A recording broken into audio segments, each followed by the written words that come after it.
우리가 오늘 읽은 이 구절들 있지 않습니까? 이 구절은 모든 인류를 향한 하나님의 궁극의 계시, 즉 당신의 백성들에게 전달하고자 하는 하나님의 그 완전하면서 최종적인 뜻이 무엇인지를 알려줍니다. 특별히 오늘 구절들은 그 최종적인 하나님의 계시를 그리스도 예수를 통해서 드러내신다라고 말하죠.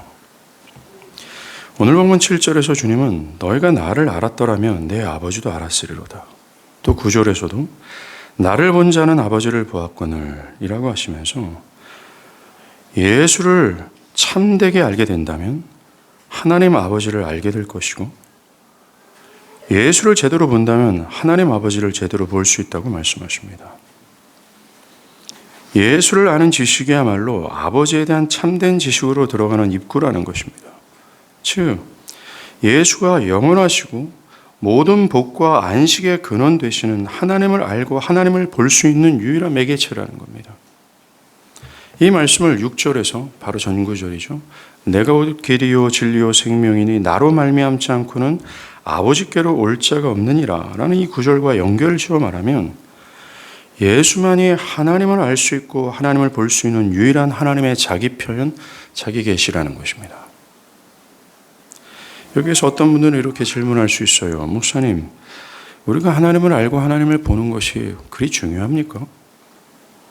그것이 그렇게도 소중한 일입니까? 라고 말이죠. 우리가 하나님을 알고 봐야 하는 이 중요한 이유는 그것이 현재 모든 인류가 처해 있는 본질적인 문제와 그 본질적인 문제로 발생한 모든 고통을 해결할 수 있는 유일한 길이기 때문입니다.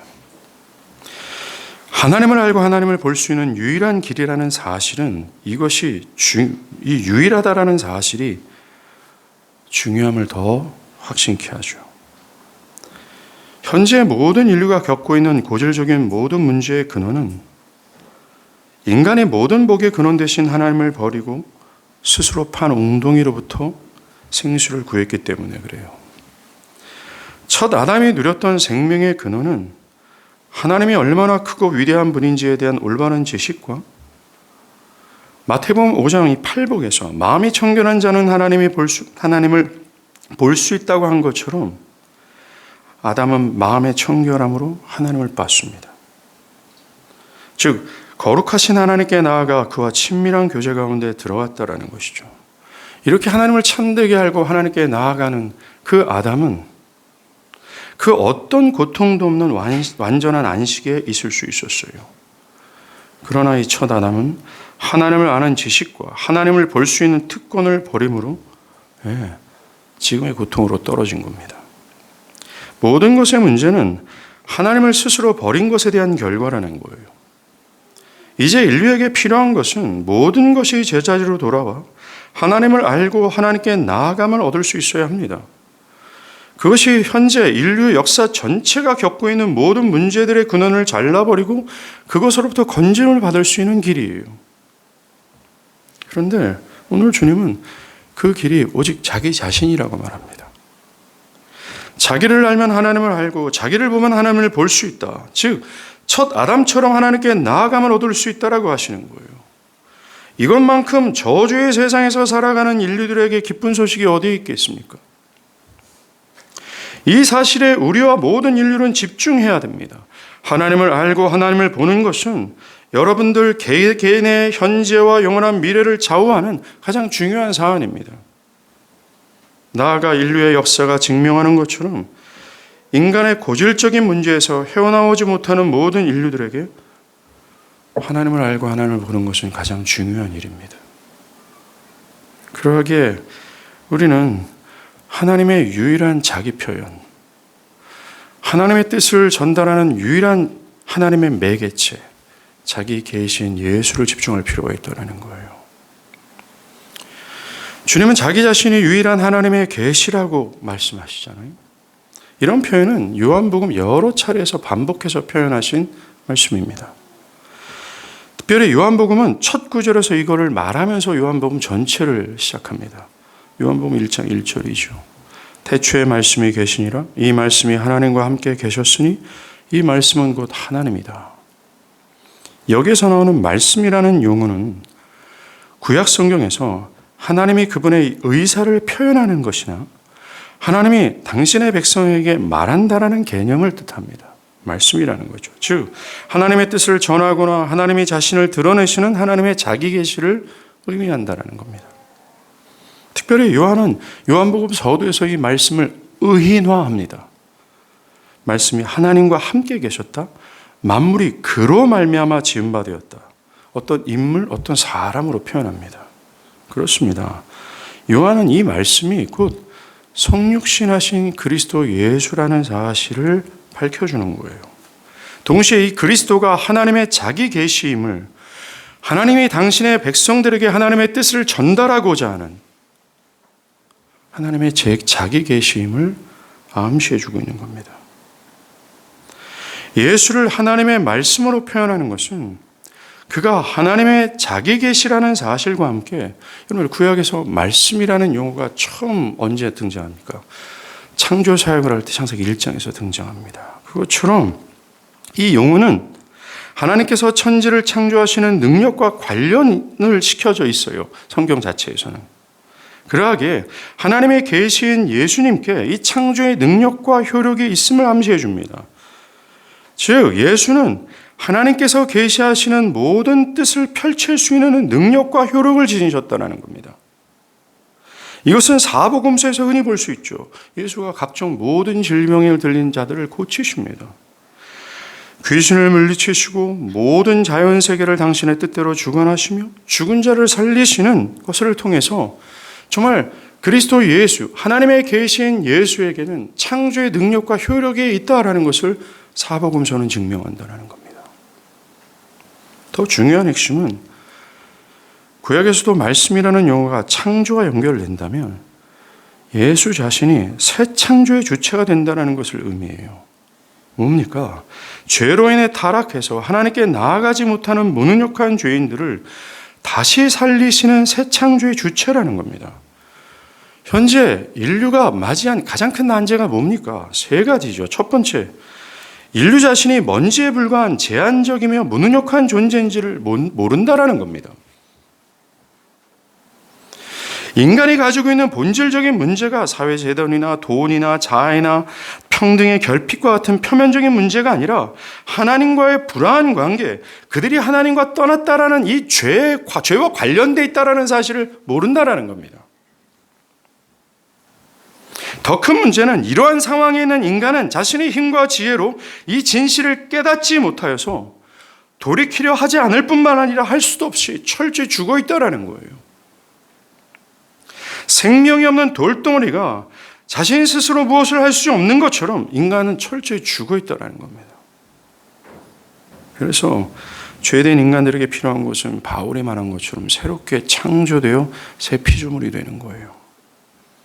그들 안에 있는 타락한 본성과 그 본성이 향하려고 하는 의지와 그들이 가지고 있는 타락한 모든 성향들이 산산이 부서지고 하나님으로부터 주어지는 새로운 본성과 새로운 의지가 심겨지는 거듭나는 역사가 필요하다는 겁니다.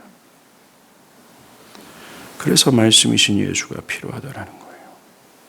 예수는 하나님의 말씀으로서 하나님의 창조의 능력과 효력을 지니고 있기 때문입니다. 예수로 말미암아 우리는 바울이 말하는 새 피조물이 될 수 있는 거예요. 새로운 변화를 받을 수 있다는 겁니다. 정말로 예수가 하나님께서 당신의 백성들에게 하실 모든 일을 전달할 수 있는 하나님의 능력이요 자기 계시라는 거예요. 이것은 요한복음 전체가 말하고자 하는 핵심이거든요. 나아가 신구약 성경 전체가 말하는 또 지목하고 있는 진리입니다. 성경은 더욱 중요한 사실을 우리에게 알려줍니다. 그것은 예수가 하나님의 최종적이면서 마지막이면서 완성된 하나님의 계시라는 거예요. 히브리서 1장 1절과 2절. 옛적의 선지자들을 통하여 여러 부분과 여러 모양으로 우리 조상들에게 말씀하신 하나님이 이 모든 날 마지막에는 아들을 통하여 우리에게 말씀하셨으니. 히브리서 기자는 당신의 백성들을 향한 하나님의 최종적이고 완성된 계시가 그 아들 그리스도 안에 담겨져 있다. 또 그리스도를 통해 주어졌다라고 말합니다. 하나님이 당신의 백성들에게 전달하고자 하셨던 자기의 뜻을 하나님은 옛적의 선지자들을 통해서 드러내셨어요. 그러나 이것들은 부분적이고 불완전했습니다. 또 옛적의 여러 부분과 여러 모양이라고 하는 구약 성경에 기록되는 창조의 기사들, 노아, 아브라함을 비롯한 족장들의 이야기들, 다윗의 인생들, 이스라엘의 역사들, 시가서와 지혜서를 통해서 하나님은 당신의 백성들을 향해서 당신의 의사를 표현해 오셨다라는 겁니다. 당신의 뜻을 전달했다라는 거예요. 그러나 이것은 부분적이었고 불완전했다라는 거예요. 그런데 이제 하나님은 당신의 백성들을 향한 자기의 계시, 자신의 뜻을 최종적이면서 완전하게 예수를 통해서 밝히셨다라고 말합니다. 나아가 이 모든 마지막 날에는 이라는 표현처럼 그리스도의 죽음과 부활 이후의 시대인 저와 여러분이 살아가는 지금 교회 시대죠. 이 교회 시대는 하나님의 계시가 완전히 성취된 시대라고 밝히고 있습니다. 그래서 칼빈은 그리스도가 가져오신 것은 말씀의 일부분이 아니라 최후의 종결짓는 말씀이었다고 말하는 것처럼, 우리는 하나님의 계시가 완전하게 완결된 시대를 살아가고 있다는 것입니다. 그 계시를 충분히 알고 그 완전하게 전달된 계시를 완전하게 깨달을 수 있는 시간을 보내고 있다는 겁니다. 저와 여러분이 말이죠. 그렇습니다. 지금 하나님의 완전한 계시는 드러나고 있습니다. 저 크고 위대하신 하나님, 모든 긍휼과 자비를 다 합친 것보다 더 자비가 풍성하신 하나님께서 오늘날 우리들에게 전달하고자 하시는 모든 그분의 뜻과 계획은 이미 완성되어졌어요. 무엇을 통해서 말입니까? 그 아들 예수를 통해서 그렇게 하셨다는 겁니다. 그러하기에 우리는 예수의 모든 것을 집중할 필요가 있어요. 예수의 행하신 모든 행적과 그분의 말씀과 그분의 모든 성품. 하나님은 그것을 통해서 나에게 말씀하고자 하는 모든 계시를 전달하고 있다는 겁니다. 그래서 우리는 그분께 주의를 기울여야 돼요. 여러분, 아들의 죽음을 통해서까지 우리에게 전달하고자 하시는 것이라면 이 계시는 매우 중요한 것임을 직감할 수 있어요. 아들의 죽음을 지불하면서까지 우리에게 전달하고자 하는 하나님의 강렬하신 자기 계시, 창조의 기사서부터 구약이라는 그 4,000년의 역사를 꽉 응집하면서까지 또 말하고 또 말해왔던 그 줄기찬 역사의 하나님의 열심을 통해서 보더라도 이 계시는 우리들에게 굉장히 소중한 것이고 하나님의 우리가 중요한 것이기에 우리는 거기에 특별히 주의를 기울일 필요성이 있다는 것입니다. 히브리서 기자가 말하는 것처럼 예수가 마지막 계시예요. 최종적인 계심을 알아야 됩니다. 더 이상 무엇으로도 하나님은 알 수 없고 볼 수 없어요. 무엇으로도 하나님께 나아갈 수 없습니다. 오직 예수가 하나님의 최종적이며 마지막 계시예요. 이 말은 그리스도 예수를 보지 못하고 알지 못한다면 그 영혼에겐 답이 없다라는 겁니다. 어떤 기회도 방법도 없다라는 겁니다. 그 영혼이 성령으로 말미암아 그 예수 그리스도를 인격적으로 알고 그분을 신실하게 믿고 그 믿는 자에게 나타나는 합당한 열매인 자기를 부인하고 끊임없이 죽기까지 그리스도를 따라가는 그 믿음으로 그리스도와 연합되지 않았다면 그 영혼은 답이 없다라는 거예요. 모든 문제를 종식시킬 안식의 근원 되신 하나님께 나아갈 수 있는 유일한 길이 하나님의 자기 계신 종결판인 예수를 통해서 나타나기 때문에 예수를 알지 못하고 보지 못한 영혼들은 답이 없어요. 절대로 세컨 찬스가 없다는 걸 기억하십시오. 사랑하는 여러분, 여러분은 온 우주를 창조하신 하나님께서 나를 위해 그리고 나에게 필요한 가장 중요한 말씀을 하고 계심을 듣고 싶지 않습니까? 하나님이 궁극적으로 나에게 무엇을 원하고 계시며 무엇을 주고자 하시며 무엇을 요구하시는지를 듣고 싶지 않겠습니까? 그게 바로 예수라고 말하고 있어요. 그리스도의 말과 행적을 통해 우리는 하나님의 뜻을 들어야 하고 정신을 차리고 그것을 믿어 하나님께 나아가야 됩니다. 예수께서 자신을 하나님의 확신한 자기 계시다라고 선언하지 않습니까? 나를 알면 하나님을 알고 나를 보면 하나님을 볼 수 있다라고 말씀하신 것처럼 내가 하나님의 확실한 유일한 자기 계시다라고 이렇게 말씀하실 수 있는 근거는 예수의 말과 모든 행동은 하나님의 뜻과 일치하기 때문에 그렇습니다. 오늘 보면 10절 후반부죠. 내가 너에게 이르는 말은 스스로 하는 것이 아니다. 아버지께서 내 안에 계셔서 그의 일을 하시는 것이다. 11절에 내가 아버지 안에 있고 아버지께서 내 안에 계심으로 믿어라 라는 말씀처럼 예수의 모든 것은 하나님과 일치되며 예수와 하나님 아버지는 하나라는 거예요. 요한복음 5장 19절에서도 주님은 아들이 아버지께서 하시는 일을 보지 않고는 아무것도 스스로 할 수 없나니 아버지께서 행하시는 그것을 아들도 그와 같이 행하느니라 라고 말씀합니다.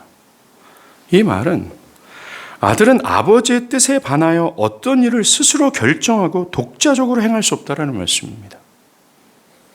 아버지의 뜻에 부합하지 않는 일을 할 수 없고 자신이 행하고 말하는 모든 것은 하나님의 행하시는 일 범주를 벗어날 수 없다는 말입니다. 왜요? 아들이 행하는 모든 것은 아버지께서 행하시는 일을 보고 하는 것이기 때문에 그렇습니다. 아버지께서 보이지 않는 어떤 말씀하시거나 보이지 않는 일들을 아들은 절대로 하지 않기 때문에 그렇습니다. 예. 아들이 하는 모든 것과 아버지가 행하고 말하는 모든 것이 완전히 일치하고 동일하다는 의미예요. 그래서 예수가 행하는 것이 곧 아버지 하나님이 행하시는 것이 되고 예수가 말하는 것은 곧 하나님의 말씀이 된다는 겁니다. 좋은 예가 있죠. 여러분들 기억을 한번 소급해 보세요. 초막절 앞둔 어느 날입니다. 예수님의 형제들이 예수님께 신앙이 좋은 사람들이 많이 모이는 초막절에 예루살렘으로 올라가라. 그곳에서 사역하면 양질의 제자들을 더 많이 얻을 수 있고 현재 너는 변두리 사역자인데 그들로 말미암아 중심부의 스타가 될 수 있다. 그러니 그 좋은 결과 너에게 유익이 되는 그 예루살렘으로 지금 올라가라 라고 했습니다. 그때 주님 뭐라 하세요? 나는 너희들처럼 어떤 좋은 결과, 좋은 유익이 창출되는 것을 따라 움직이는 자가 아니다. 사람들은 좋은 결과가 나올 것이라고 예상하면 그것에 따라 움직이지만 나에게는 나를 움직이는 것이 따로 있다. 그것은 바로 하나님 아버지시다. 나는 어떤 좋은 결과에 따라 움직이지 않고 나를 움직이는 분은 오직 하나님의 뜻이다. 심지어 그의 뜻이 좋은 결과가 아니라 나에게 고난과 환난을 가져다 주는 것이라 할지라도 나는 나의 모든 것을 포기하고 하나님의 뜻에 따라 움직인다라고 밝히셨어요. 예, 주님이 행하시고 주님이 말하는 모든 것들은 어떤 유익, 어떤 좋은 결과를 창출한 것이 아니라는 겁니다. 그거 좋은 유익과 좋은 결과 때문에 그가 움직여지는 것이 아니라고 말씀하세요. 예, 예수를 움직이는 것은 철저히 하나님의 뜻이에요. 예수를 보내신 하나님의 뜻에 따라 행하고 말하는 것임을 주님 밝히시는 겁니다. 이와 같이 아들과 아버지는 하나이시기에 아들은 철저히 하나님 아버지를 투영하고 있다는 겁니다. 예, 그분은 맞아요. 그분은 유일한 하나님의 자기 계시, 자기 표현이 맞습니다. 우리는 그리스도 예수를 통해서 하나님이 우리들에게 말하고자 하는 최종적이며 완결된 하나님의 계시가 뭔지를 봐야 돼요. 여러분들, 아들 되신 예수께서 나는 아버지께서 말하고 보이지 않는 그 일을 나는 하지 않는다 라고 하신 그 이유는 강압에 의해서, 아버지의 강압에 의해서 그렇게 하는 것이 아닙니다. 또 예수는 하나님의 권세에 못 이겨서 순종하는 것이 아니라 예수께서 그렇게 하시는 것은 하나님 아버지를 사랑하기 때문에 그래요. 사랑은 사랑하는 사람들에게 종속되기를 기뻐하죠. 정말 사랑하는 존재의 종이 되기를 기뻐한다는 겁니다. 남편들이 아내의 종이 되는 이유는 아내들의 힘에 강압에 의해서 그렇게 되는 것이 결코 아닙니다. 사랑하기 때문에 그렇습니다. 저희 교회 형제들 대부분이 사랑이 충만한 것을 저는 봅니다. 사랑은 상대방을 위해서 자신을 소비하고 자신을 희생하는 것을 아까워하는 것이 아닙니다. 도리어 기뻐하지요. 이와 마찬가지로 예수가 아버지의 행하신 그 일을 벗어나 독자적으로 행하지 않는 이유 또한 아버지를 사랑하기 때문에 그렇습니다. 아들은 아버지를 사랑함으로 모든 일을 독자적으로 하지 않습니다.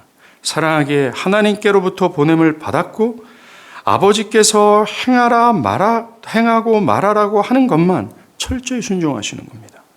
심지어 십자가에서 죽기까지 그리스도는 아버지를 사랑하셨어요. 이것이 우리가 뒤따라야 될 신앙의 중요한 모범임을 여러분들 아십니까? 사도 바울은 빌립보서에서도 이것을 강력하게 모든 그리스도인들에게 촉구했어요. 성령으로 거듭난 신자들에게는 그리스도와 같은 이 내면의 정서가 있고, 그리고 그리스도의 피로 구속을 받은 신자라면 그리스도와 같은 모범을 뒤따라야 된다고 합니다. 우리가 예수처럼 자기의 유익과 좋은 결과를 따라 움직이지 않고 심지어 뻔히 보이는 손해와 핍박을 감수하면서까지 아버지의 뜻을 따라 움직이고 사는 이유를 철저히 아버지를 사랑하는 것에 근거를 두어야 한다는 거예요. 사랑이라는 겁니다. 만약 하나님을 향한 사랑 없이 아버지의 뜻에 복종한다면 그거는 율법주의로서 얼마 안 가서 그것은 자원함이 아니라 억지로 한 것이기에 억압으로 느껴져 결국 불만이나 자기 의에 빠지는 실수를 범하게 될 거라는 거예요. 오늘날 교회 안에 이런 경우가 허다합니다. 하나님을 사랑함으로 죽기까지 순종하는 것이 기쁨이 되지 않고 사랑이 아니라 다른 것에 목적을 두고 순종함으로 시험에 빠지는 사람들이 얼마나 많습니까? 내가 지금껏 한 게 뭔데, 얼만데, 나에게 돌아오는 것이 고작 이거냐라는 식의 사람들이 많습니다. 주님을 위한 일을 무거운 짐으로 느끼고 기쁨이 아니라 억지로 하는 것 때문에 느끼는 이유는 하나예요. 사랑이 없어서입니다. 신앙에 마땅한 행위나 성경의 모든 명령들이 기쁨으로 여겨지지 않는 이유 또한 그것이 무겁고 부담스럽고 알 수 없습니다. 이해가 될 수 없으면 나는 동의하기 힘듭니다. 라는 말을 줄줄이 하면서 변명의 구실을 찾는 모든 이유는 하나예요. 하나님을 사랑하지 않기 때문입니다. 십자가를 지기까지 주님을 따라가지 못하는 이유도 하나입니다. 사랑하지 않기 때문에 그렇습니다. 만약 따라가지 않으면서도 주님을 사랑한다고 말하는 사람들이 갖고 있는 사랑의 정의는 분명히 성경적이지 않을 겁니다. 구속의 은혜를 참되게 입고 하나님을 사랑하는 마음을 갖지 않으면 우리는 절대로 이 그리스도의 모범을 뒤따를 수 없어요. 즉 모든 사람들이 자기 유익이 생기는 것을 바라보면서 또 좋은 결과를 예상하면서 어떤 것을 선택하고 결정하고 따르지 않습니까? 근데 주님의 모범은 달랐어요. 나에게 어떤 유익과 좋은 결과가 뒤따르지 않는 것이 뻔히 보이고 도리어 손해와 환난과 죽음의 위협이 도사리고 있는 것이 하나님의 뜻이라 할지라도 그는 모든 유익을 제끼고 하나님의 뜻을 따랐어요. 이것이 마땅하다. 신자가 뒤따라야 될 모범이다라고 말했습니다. 구속의 참된 은혜를 경험하여 하나님을 사랑하지 않는 사람들은 이 본을 절대로 따라갈 수 없어요. 나는 왜 그렇게 따라가지 못할까요? 참 고민스럽습니다. 나는 왜 이렇게 성경의 이 명령이 무겁게만 느껴지고 왜 억압적으로만 느껴질까요? 답은 하나입니다. 그리스도를 통해 나타난 하나님의 구속의 은혜를 참되게 경험하지 않는 신자가 되지 않는 상태에 있기 때문에 그렇습니다. 두말하지 않습니다. 그 결과 하나님을 사랑하지 않기 때문에 그래요. 우리에게 필요한 것은 그리스도께서 하나님을 사랑한 것처럼 그를 사랑하는 것이에요. 예수가 하나님의 확실한 자기 계심을 증명하는 또 다른 말씀이 있습니다. 요한복음 8장 15절이죠. 예수님은 너희는 육체를 따라 판단하지만 나는 아무도 판단하지 않는다라는 말씀이 그겁니다. 여러분, 육체를 따라 판단한다는 것은 인간적인 기준을 따라 판단하는 것을 뜻합니다. 이 구절에서 말하는 육체란 원어로 사륵스로서 이 육체는 성경에서 매우 부정적인 단어로 사용됩니다. 특별히 이 단어는 에베소서 2장 3절에서 바울이 타락한 모든 보편적인 인간의 성향을 설명할 때 사용했던 단어예요. 바울이 말하는 육체는 하나님과 반대편으로 끌리는 성향, 타락한 성향에 따라 살아가고 싶어하는 의지와 같은 인간의 죄된 본성을 가리킵니다. 육체가 뭐냐고요? 타락한 죄된 본성을 뜻한다는 겁니다. 더 나아가 바울은 로마서에서 육신의 생각은 하나님과 원수되나니 이는 하나님의 법에 굴복하지 아니할 뿐만 아니라 할 수도 없다. 육신에 있는 자들은 하나님을 기쁘시게 할 수 없다. 고린도전서 2장 14절에서 육에 속한 사람은 하나님의 성령을 받지 아니하나니 이는 그것들이 그에게는 어리석게 보이며 또 그것들을 할 수 없다. 이처럼 성경에서 육체란 타락한 인간의 본성을 가리킵니다. 그리고 육체를 따라 판단한다 할 때 판단한다라는 단어는 법정 용어인데 마음으로 결정하다, 결정짓다, 판결하다라는 뜻입니다. 본래 인간이 타락하기 전에는 하나님의 판단에 따라 판단했습니다. 하나님의 뜻에 따라 따르고 하나님의 뜻을 따르고 하나님의 뜻에 따라 결정했어요. 하나님의 결정이 그들의 진리였습니다. 그들의 모든 결정과 판단은 재판관이신 하나님께 있었어요. 그런데 창세기 3장에서 인간은 타락하여 육체가 됩니다. 그들의 모든 것이 뒤틀려지고 삐뚤어졌더라는 거예요. 그들의 안에는 하나님을 향한 의지와 성향과 그 어떤 것도 모든 것이 사라진 그런 육체가 되었습니다. 그때 그들은 하나님의 뜻에 따라 판단하는 것이 아니라 타락한 본성인 육체에 따라 판단하는 상태가 되어져 버립니다. 자신이 하나님의 자리에 올라 재판관이 되어서 스스로의 견해와 정신에 따라 판단하고 결정하게 된 거죠. 자신이 주인이 되어 결정하는 것이 진리라고 고집합니다. 자신의 소견에 옳은 대로 판단하고 행하게 되었다는 겁니다. 하나님의 뜻, 결정을 따르지 않을 뿐만 아니라 따를 수 없을 정도로 하나님의 뜻에 대해서는 완전히 죽었고 오직 자기 뜻의 결정에 따라 살아가는 상태로 떨어졌습니다. 타락한 사람들은 그 누구도 예외 없이 육체에 따라 판단해요. 자기 중심성을 가지고 자기에게 불리한 것이나 불편한 것이라면 그에게는 진리가 되지 않습니다. 육체에 따라 판단하게 된 사람들은 자기에게 유익이 되고 좋은 결과가 될 만한 것들만 결정하고 선택하는 것이 상식이 되어져 버렸어요. 오직 그렇게만 할 수 있다는 겁니다. 그래서 초막절날 나는 예루살렘으로 올라가지 않겠다라는 그 예수의 본을 절대로 뒤따를 수 없어요. 육체로 판단하는 자들 말입니다. 육체로 판단하는 것은 결코 하나님의 뜻이 그들의 기준이 되지 못해요. 육체를 따라 판단하는 기준은 자기에게 좋은 결과나 좋은 유익이 바로 그 기준과 판단 기준이 됩니다. 자신의 전부를 부인하고 하나님의 뜻에 온전히 순종하는 이 기독교 신앙과 구원의 유업을 느낄 정도로 그들은 육체에 매여져 있어요. 성경은 기독교 신앙과 구원을 자신의 현재와 미래를 그리스도께 온전히 양도해서 자신의 모든 것을 부정하고 하나님의 뜻을 따르는 것으로 규정합니다. 하지만 육체에 따라 판단하는 현재 교회 안에 있는 사람들은 절대로 그것이 진리로 판단되지 않고 진리로 결정짓지 않습니다. 미쳤습니까? 정신 나간 소리를 하지 마십시오. 내 육체가 피곤하고 돈이 손해가 오고 나에게 어떤 피해가 올 만한 그런 상황들을 무릅쓰면서까지 하나님을 따라가라고요? 당신 미쳤습니까? 이렇게 육체로 판단하는 자들에게는 절대로 그리스도의 모범의 뒤를 따를 수 있는 능력과 의지가 없어요. 그들은 제멋대로입니다. 자기 고집대로죠. 자기의 생각대로라는 겁니다. 그런데 주님 말씀하십니다. 나는 너희들처럼 육체로 판단하는 것이 아니다.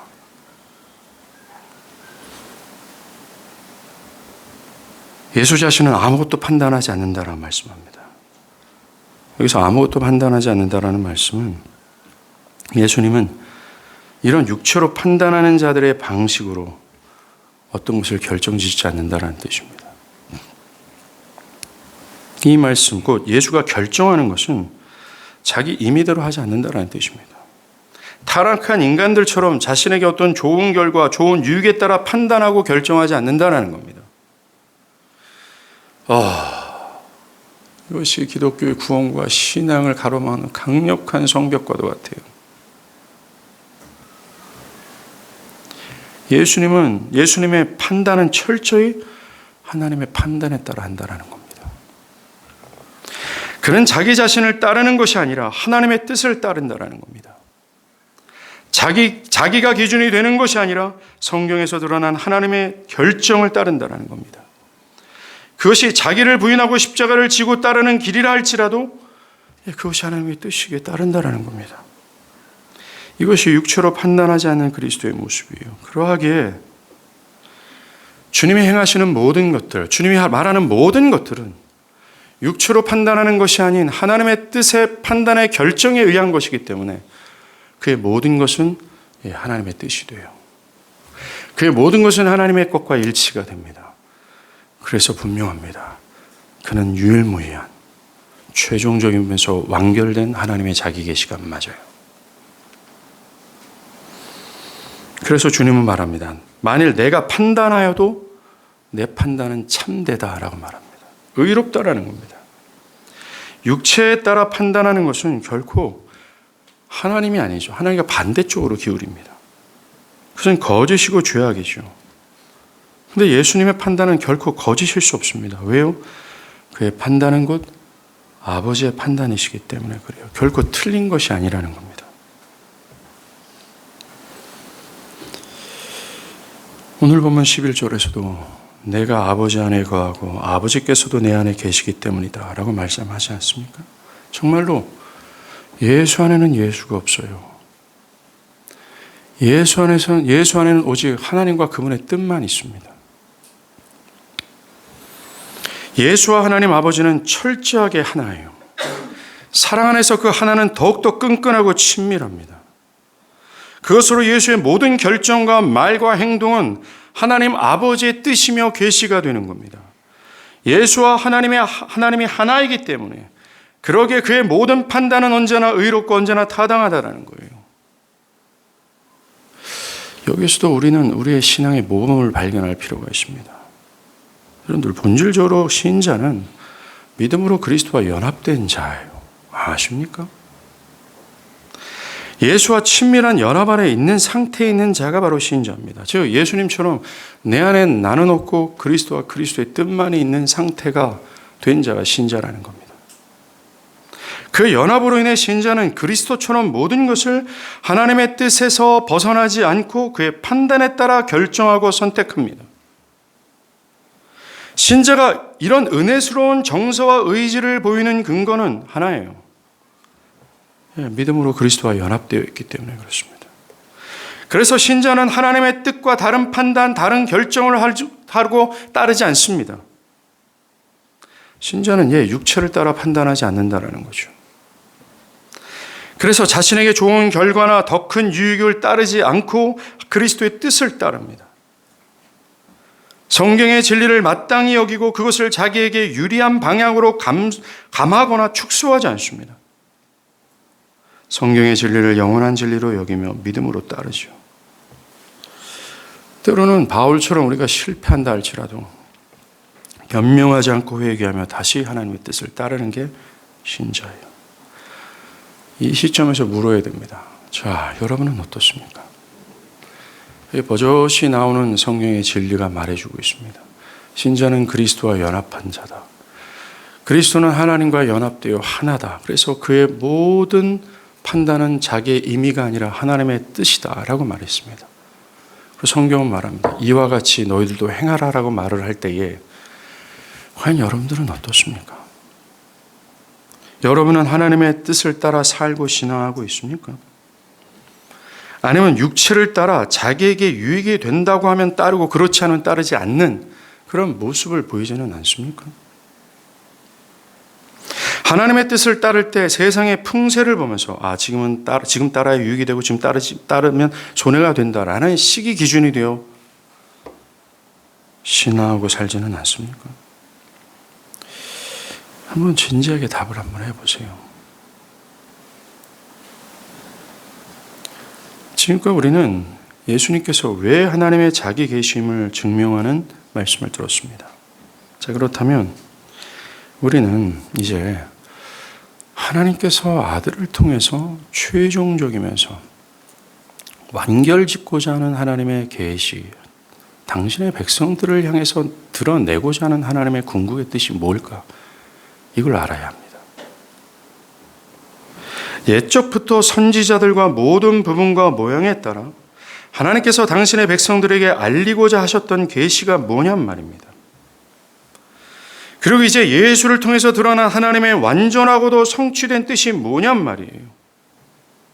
예수께서 자신의 모든 것을 부정하시고 하나님과 온전히 하나가 되셔서 하나님의 말만 전하고 하나님의 판단에 따라만 움직이면서 전하고자 하셨던 궁극의 계시가 뭐냔 말입니다. 하나님이 태초서부터 그리스도 아들에 이르기까지 당신의 백성들에게 주고자 하고 밝히고자 하고 전달하고자 하고 의사표현하고자 하는 이 궁극의 당신의 뜻이 뭐냔 말입니다. 이 사안의 중요성은 말이죠.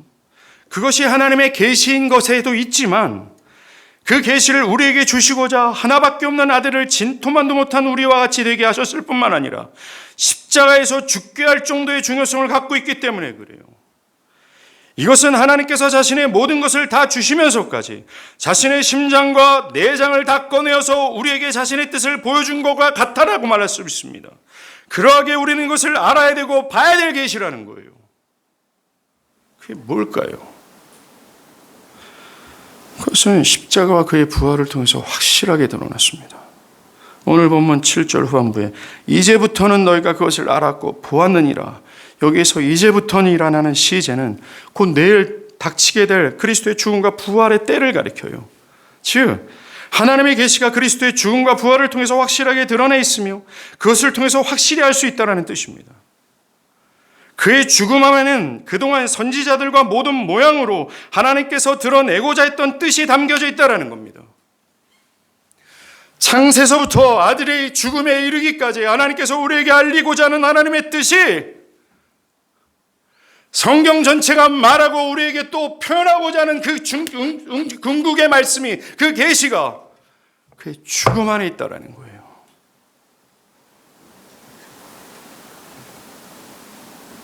모든 인류가 알아야 되고 봐야 될 하나님의 계시가 담겨져 있다는 겁니다. 구체적으로 무엇일까요? 그것은 현재 모든 인류가 하나님의 진노 아래에 있는 죽어마땅한 죄인이라는 사실입니다. 그리고 그 진노를 피하려면 하나님의 모든 공의를 만족시켜야 되며 아담이 실패했던 율법에 대한 모든 명령을 완벽하게 순종해야 된다는 겁니다. 그러나 문제는 이것을 인간의 힘과 노력으로는 불가능하다는 것이고 이것이 신구약 성경 전체의 선지자와 모든 부분을 통해서 우리에게 하시는 첫 번째 계시예요. 인간은 죄인이다. 인간이 구원을 받기 위해서는 이러이러한 것들을 해야 되는데 인간의 힘과 노력으로는 불가능하다. 창세서부터 아들의 죽음을 통해서 완벽하고 또 궁극적으로 우리에게 말하고자 하는 계시가 첫 번째 이거예요. 우리가 죽을 죄인이라는 겁니다. 나아가 인간으로서 하지 못하는 그 일을 하나님 아버지께서 보내신 아들의 죽음과 부활에서 해내셨다라는 것. 이것이 신구약 성경 전체가 우리에게 계시하는 두 번째 계시입니다. 핵심이라는 거죠. 마지막으로 그 일을 성취하신 아들을 믿는 자를 영원히 의롭다 하신다라는 것. 그래서 믿으라는 것. 이게 세 번째 계시라는 겁니다. 예, 그렇습니다. 옛적의 선지자들로서부터 해서 모든 부분과 모든 모양들이 말하고 또 말해주고 했다는 것이 바로 이 계시예요.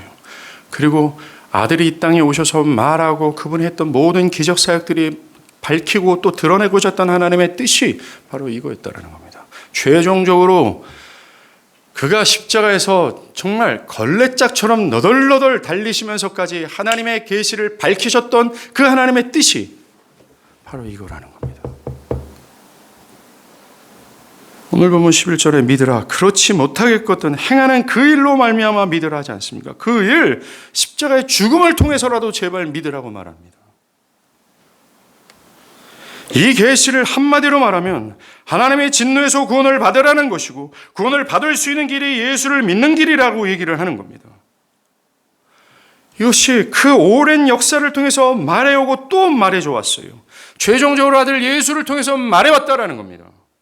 그러면 들어먹어야 되잖아요. 우리는 예수가 하나님의 마지막 계심을 좀 알아야 됩니다. 예수께서 하시는 모든 행적과 행동들은 과연 무엇을 드러내고자 하신가를 집중해야 돼요. 그리스도의 말씀과 행정을 통해서 지금 살아가는 나 개인에게 들려주는 하나님의 선명한 메시지를 들어먹을 수 있어야 된다는 겁니다. 그것을 깨달아야 된다는 거예요. 그게 뭐예요? 죄에서의 구원이고 믿으라는 메시지입니다. 그래서 제발 받아들이라는 겁니다. 그러나 오늘 주님은 이런 소중한 계시를 교회에 있음에도 불구하고 아직까지 깨닫지 못하는 영혼들이 있음을 알고 슬퍼하십니다.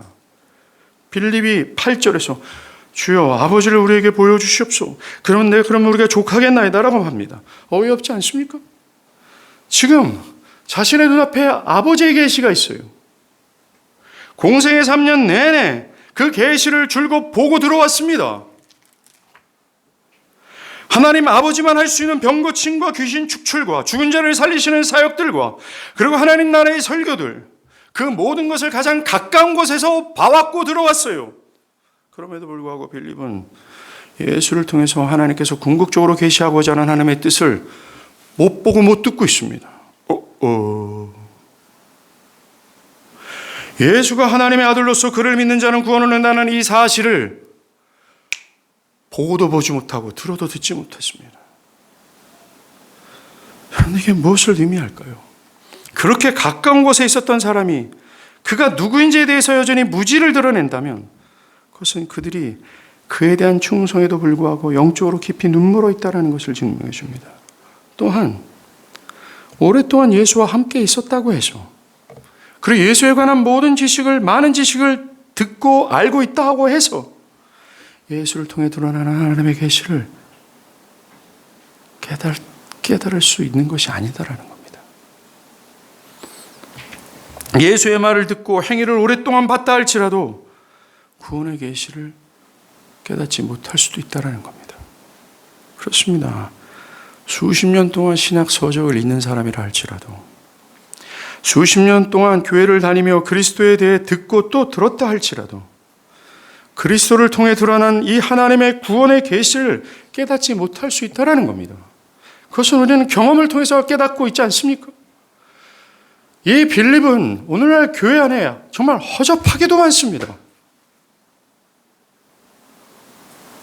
여러분은 어떻습니까? 무엇?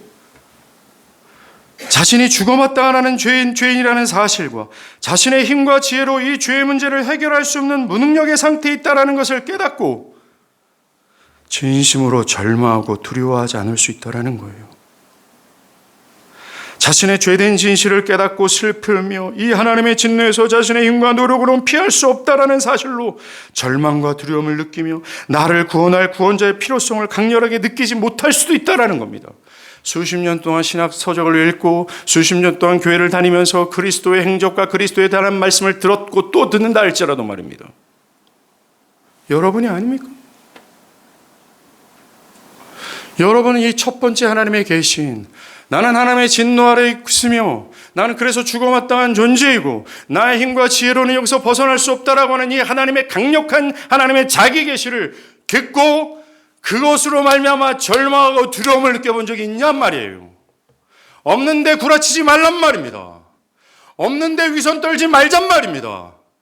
이 계시를 전 인격이 동의하고 전 인격이 경험하지 않았는데 했다고 거짓말 치지 말잔 말이에요. 그걸 모르는데 어찌 하나님의 사랑을 알 수 있겠어요? 그리고 오직 그리스도께서 내가 할 수 없는 그것을 하셨다라는 것을 전 인격이 진동하며 깨닫지 못할 수도 있다라는 거예요. 그래서 십자가의 죽음으로 드러나는 하나님의 형언할 수 없는 사랑에 대해 놀라지 않을 수 있다라는 겁니다. 그 구원의 은혜에 참된 전율과 감사를 하지 않을 수 있다라는 거예요. 신앙이 형식적인 수준에 머물러 있을 수 있다라는 겁니다. 교회 안에 오랫동안 머물러 있음에도 불구하고 이 계시를 깨닫고 이 계시의 힘으로 그 중심과 삶이 변화되지 않는 사람들이 있을 수 있다라는 겁니다.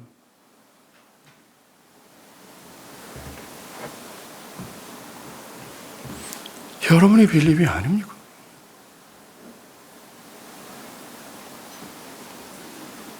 그 오랜 세월 동안 우리를 사랑하시고 구원하시고자 하시는 하나님은 이 계시를 말씀해 오셨습니다. 그럼에도 불구하고 사람들은 이 계시를 멸시했어요. 멀리했습니다. 그런데 성경은요, 충격적인 하나님의 모습을 보여줍니다. 자기 계시를 멸시해 지네들을 위한 건데 이 계시를 멸시하는 자들을 멸시하는 것이 아니라 하나님은 그들 때문에 슬픔으로 탄식하셨어요. 이사야서 1장이죠. 내가 자식을 양육하였거늘 그들이 나를 거역하였도다. 이스라엘이 알지 못하고 나의 백성은 깨닫지 못하는도다. 슬프다 범죄한 나라여 허물진 백성이여 라고 탄식하세요. 또 누가복음 13장에 예루살렘아 예루살렘아 선지자들을 죽이고 내게 파송한 자들을 돌로 치는 자요 암탉이 제 새끼를 날개 아래 모음같이 내가 너희 자녀를 모으려 한 일이 몇 번이냐.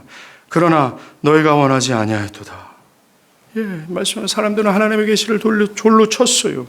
그런데 하나님은 그들을 품고 포기하지 아니하시고 자신의 계시를 말씀해 주시고 또 말씀해 주시다가 최후의 아들의 죽음을 통해서라도 말씀해 주셨다는 겁니다. 사랑하는 여러분, 이 하나님의 슬픔의 탄식이 여러분의 귓가에 쟁쟁하게 들리길 간절히 바라요.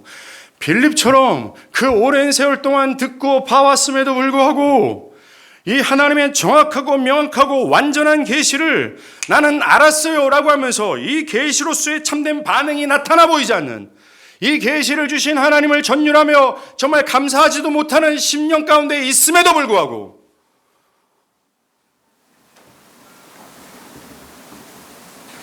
자유를 기만하는 상태에 있지 않길 간절히 바랍니다.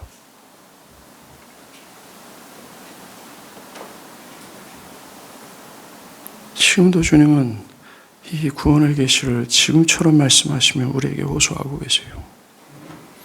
이 계시를 알라고 말합니다. 믿으라고 말합니다. 교회를 그토록 다녔으면 알아야 하지 않겠냐 말입니다. 바랍니다. 그거 위대하신 하나님께서 죄인된 우리를 위해 하시고자 하는 최종적이며 궁극의 계시가 무엇인지를 깨닫기를 바라요. 그 내 자신이 이것을 깨달았는지도 성령의 조명 아래 좀 비춰봐 주십시오. 나는 태어날 때부터 교회에 있었습니다. 나는 장로의 자녀고 목회자의 자녀고 우리 아버지는 선교사입니다. 이게 무슨 소용이 있겠습니까? 아무렇저기도 쓸모가 없어요. 정말 진실로 오늘에 들려지는 말씀 앞에 아들의 죽음을 걸고서면서까지 말씀하고 싶은 이 하나님의 계시를 내가 정말 알고 정말 믿고 있는지를 돌아보길 바랍니다. 기도하시겠습니다.